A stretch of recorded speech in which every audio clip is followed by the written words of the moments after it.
लेखक एक अजीब और एकांतिक क्रिया है। ये बात कही है पैट्रिक मोदियानो ने। वे अपने शब्दों में कहते हैं, मैं एक ऐसी पीढ़ी का हिस्सा हूँ जिसमें बच्चों की देखभाल की जाती थी। उनकी बातें सुनी नहीं जाती थीं।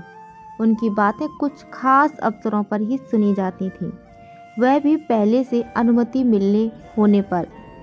लेकिन उनकी बातें कोई सुनता भी न था, बल्कि लोग उनके बोलने पर खुद ही बोलने लगते थे।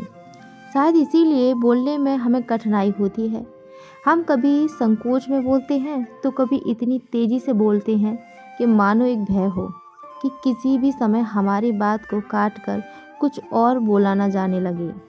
शायद यही कारण है कि बचपन समाप्त होते होते मुझ में लेखक की इच्छा जाग गई, इस उम्मीद में कि आप जो लिख रहे हैं उसे बड़े लोग पढ़ेंगे, तब वे बिना बीच में टोके आपकी बात पूरी तरह सुनेंगे और तब उन्हें पता चलेगा कि आपके सीने में भी एक भीतर आग है। जब आप अपने उपन्यास की शुरुआती कुछ पन्ने लिखने बैठते हैं, तब निराश कर देने वाले कई मौके आते हैं। हर रोज़ आपको अक्सर यह लगता है कि आप गलत राह पर तो नहीं। इसके कारण आपके भीतर एक अदम्य इच्छा जागती है कि आप इसी बिंदु पर लौट चलें और कोई दूसरा रास्ता पकड़ लें। सबसे ज़रूरी यही है कि आप अपनी इस इच्छा के आगे घुटने ना टेकें, बल्कि आगे बढ़ते जाएं। यही वह इच्छा है।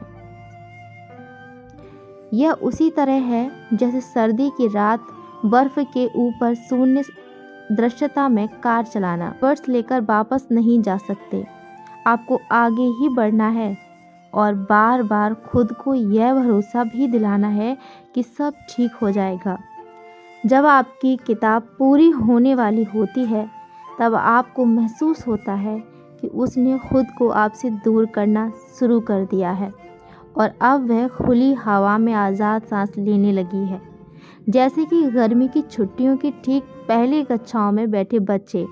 मैं तो यहाँ तक कहना चाहूँगा कि जब आप अंतिम पैराग्राफ लिख रहे होते हैं, तब तक किताब खास किस्म का बैर कर लेती है और आपसे रिश्ता तोड़ लेने की जल्दबाजी मचाती है और वह आपको छोड़कर चली भी जाती है।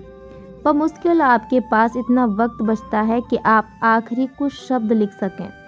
ख़त्म हो गई भई, अब किताब को आपकी कोई ज़रूरत नहीं है, वह आपको भूल चुकी है। इस क्षण के बाद से वह खुद को अपने पाठकों के जरिए खोजेगी। तो कुछ लेखक की बातें हैं। क्या आप भी एक लेखक हैं? क्या आपके मन में भी कुछ ऐसी ही उथल पुथल होती है? कमेंट करके ज़रूर बताइए।